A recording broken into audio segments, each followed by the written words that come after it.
তো এক বৃদ্ধ লেখক ছিলেন, তো উনি প্রতিদিন সকালে তার লেখালেখির কাজ শুরু করার আগে একটু সমুদ্রের পাড়ে হাঁটতে যেতেন।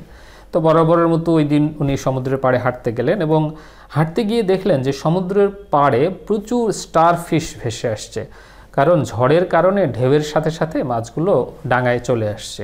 তো অনেকগুলো, হাজার হাজার। তো উনি জাস্ট দেখলেন যে চারিদিকে যেদিকে তাকায় শুধু স্টারফিশ আর স্টারফিশ পড়ে আছে সমুদ্রের পাড়ে। তো মাছগুলো তখনও জীবিত আছে। তো যাই হোক, তারপরে উনি খেয়াল করলেন যে দূরে একটা ছেলেকে দেখা যাচ্ছে, ছোট একটা ছেলেকে দেখা যাচ্ছে। তো ছেলে কি জানি একটা কাজে ব্যস্ত। তো যাই হোক, তিনি আস্তে আস্তে কাছে গেলেন, কাছে গিয়ে দেখতে পেলেন যে ছেলেটা একটা করে মাছ ধরে, যে স্টারফিশগুলো ডাঙায় একটা করে মাছ ধরে এবং সমুদ্রে ছুঁড়ে মারতেছে। এভাবে একটা করে ধরতেছে, সমুদ্রে ছুঁড়ে মারতেছে। তো যাই হোক, উনি তারপরও ছেলেটাকে গিয়ে জিজ্ঞেস করলেন যে, আরও যখন কাছে আসলেন একদম কাছাকাছি, তো ছেলেটাকে জিজ্ঞেস করলেন যে তুমি কি করছো এখানে?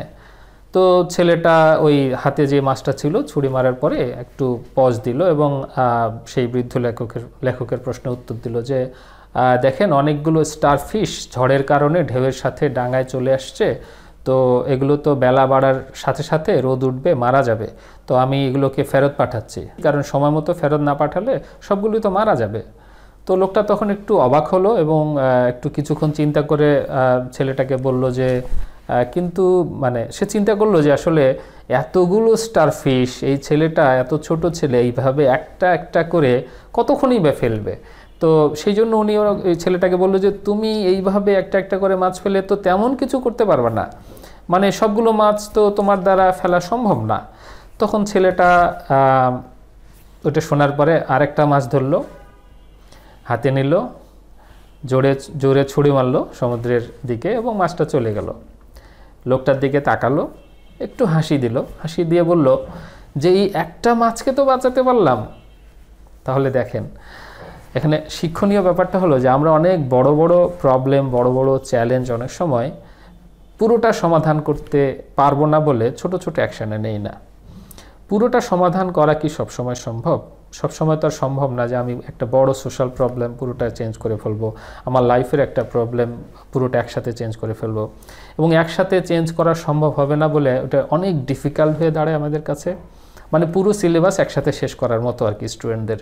তো অনেক ডিফিকাল্ট মনে হয় যে এত বড় সিলেবাস আমি তো শেষ করতে পারবো না, ওই জন্য একটা দুটো টপিক বোঝারও চেষ্টা দিয়ে শুরু করতেছি না। তাহলে কি হবে? জিনিসটা অনেক ডিফিকাল্টি রয়ে যাবে। একটা দেখেন, ওই যে ছেলেটা একটা মাছকে ছুঁড়ে মেলে একটু হাসি দিয়ে ওই সেই বৃদ্ধ লেখককে বলল যে একটা মাছকে তো বাঁচাতে পারলাম, মানে এই মাছটাকে তো বাঁচাতে পারলাম। দেখেন, ওই যেই মাছটাকে ছুঁড়ে মারলো, যে স্টারফিশটাকে ছুঁড়ে মারলো, সেই স্টারফিশের জন্য তো এটা ছিল জীবন মরণের ব্যাপার, মানে হয় বেঁচে থাকা না হলে মারা যাওয়া। তাহলে তার একটা ছোট্ট অ্যাকশন, সে যতটুকু পারে এই মাছটাকে নিয়ে, স্টারফিশটাকে নিয়ে ছুঁড়ে মারলো এবং মাছটা বেঁচে গেল, স্টারফিশটা বেঁচে গেল।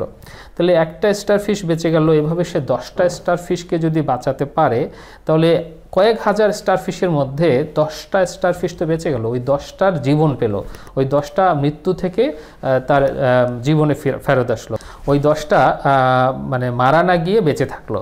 তাহলে এই 10টার জীবনে তো এটা একটা বিরাট বড় পরিবর্তন, মানে বেঁচে থাকা আর মরে যাওয়া বিশাল ব্যাপার।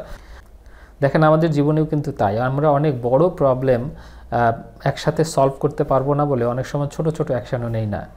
বিরাট বড় ব্যবসা শুরু করব, এইটা করব, সেটা করব, এই আয়োজন হয় না বলে ছোট ছোট ব্যবসার অ্যাকশনও শুরু করি না, বা ছোট ছোট ব্যবসা দিয়েও শুরু করি না, বা ছোট একটা কাজ যেটা ব্যবসাকে এগিয়ে নিয়ে যাবে সেটাও করি না। কোনো একটা সমস্যা সামনে আসছে আমার জীবনে, সেই সমস্যাটার পুরো প্রবলেম একসাথে আমার জীবনে হয়তো সমস্যার সমাধান হবে না। তো সেইটার জন্য হয়তো ছোট ছোট স্টেপ নেওয়া, যেটা করলে আমার সমস্যাটা একটু একটু করে কমতে থাকবে। তো এইভাবে আমরা যদি চিন্তা করি তাহলে আমাদের সমস্যাগুলো অনেকটা কমে যাবে। যেমন আমরা যখন পড়াশোনার কথা বলি, পুরো সিলেবাসটাকে আসলে একসাথে চিন্তা করলে তো মাথা ঘুরবে। তো পুরো সিলেবাসটা একসাথে কঠিন মনে হয়, এই জন্য কোনো অ্যাকশানেই যায় না। তো সেক্ষেত্রে দেখা যাচ্ছে যে ছোটো ছোটো দুই একটা টপিক নিয়েও আমি আন্ডারস্ট্যান্ডিং লেভেলটা ক্লিয়ার করে একটু একটু করে আগাতে থাকতাম, তাহলে আমার ভিতরে একটু একটু কনফিডেন্সটা বাড়তো, যেন একটু তো করলাম, তাহলে আস্তে আস্তে পরবর্তীতে আমার কাজটা সহজ হয়ে যাবে। যখন আমি ছোটোবেলায় অঙ্ক করতাম, তখন করতাম কি, ওই চ্যাপ্টারের যে অঙ্কটা একটু সহজ, মানে আমার মনে হচ্ছে এটা পারা যাবে সহজেই, মানে একটা দেখলে তো বোঝা যায় যে এটা পারার মতো, তো 2-3টে এরকম অঙ্ক করতাম যেগুলো আমি অলরেডি মোটামুটি পারার মতো একটা অবস্থা। তো যখন এই 2-3টা করি তখন মনের মধ্যে একটা সাহস চলে আসে। এই 2-3টা অঙ্ক করা হয়, মিলে যায়, আনসার খুঁজে পাই যে মিলল কি মিলল না, বা প্রসেসটার মধ্য দিয়ে যাই। এই যে প্রসেসটা 2-3টা অঙ্ক করার ফলে আমার ব্রেইনটা কিন্তু পজিটিভলি রেডি হয় যে ঠিক আছে পরবর্তী চ্যালেঞ্জটাকে নেওয়া সহজ হয়। কিন্তু প্রথম অঙ্কটাই যদি অনেক বড় এবং কঠিন অঙ্ক দিয়ে শুরু করি তখন ওইটা না পারার কারণে আমার সহজ অঙ্কগুলো আর করা হয় না এবং ডিমোটিভেশন কাজ করে, মনে হয় আমি অঙ্ক আর পারবোই না। তো যাই হোক, এরকম সহজ জিনিস দিয়ে আমরা যদি শুরু করি, ওই ছেলেটার মতো দেখেন একটা স্টারফিশকে সে বাঁচিয়ে বলল যে আমি একটা স্টারফিশ তো বাঁচাতে পারলাম। তো লোকটা বলতেছিল, মানে ওই লেখক বলতেছিল যে তুমি তো এতগুলো স্টারফিশ, তোমার দ্বারা সম্ভব না।